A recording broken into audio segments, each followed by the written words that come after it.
Magandang hapon o magandang gabi, mga kaibigan.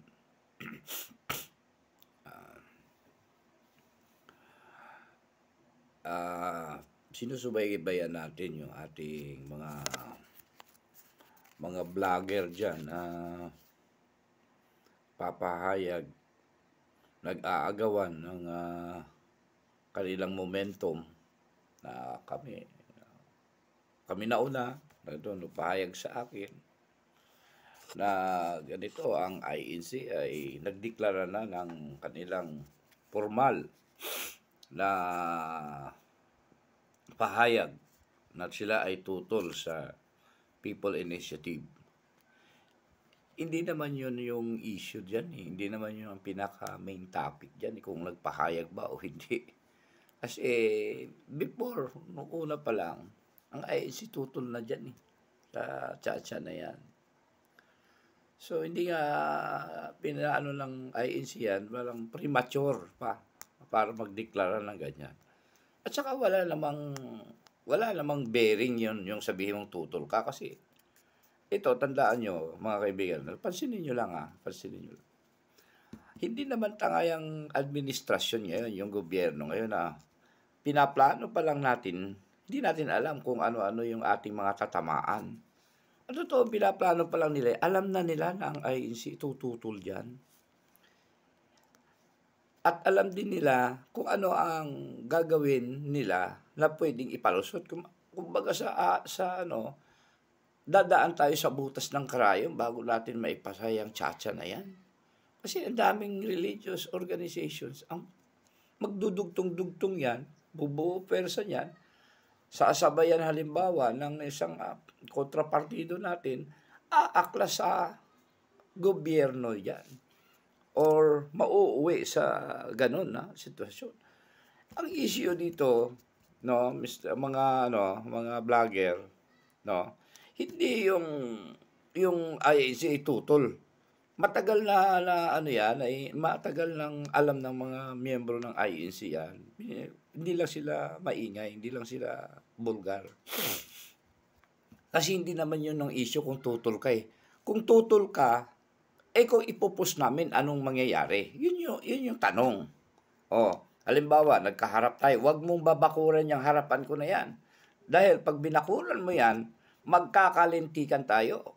Halimbawa, tayo, hahalo ang balat sa tinulupan. Yun yung dapat yung abangan. Kung ano ba, ang tanong, ang follow-up question doon, kung tutol ang INC or iba pang religions, organization, hindi lang INC, no?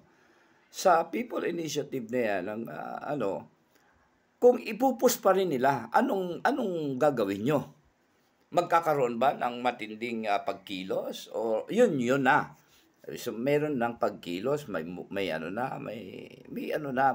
puwersa na nagagalaw.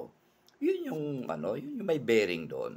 Pero yung sasabihin mo na, ay tutol lang wala pang wala pang bearing yun.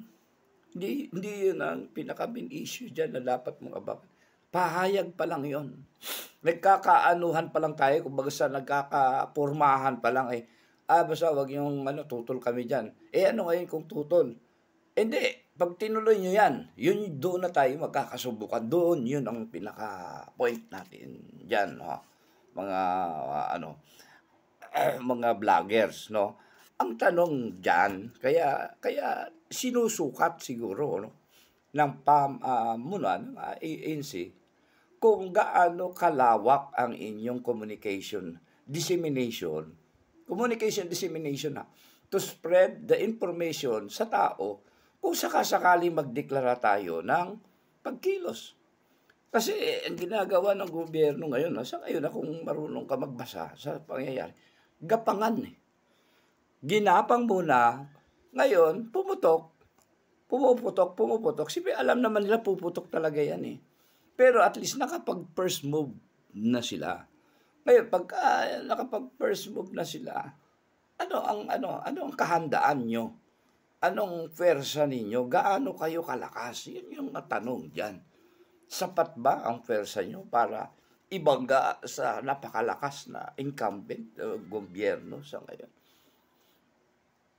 Although sa atin 'no, sa gobyerno, ang gobyerno naman ay hindi naman kailangan na maging mas powerful siya sa tao, eh, kasi sa batas naman 'yan, yung batas natin na 'yan, kung walang people, walang estado.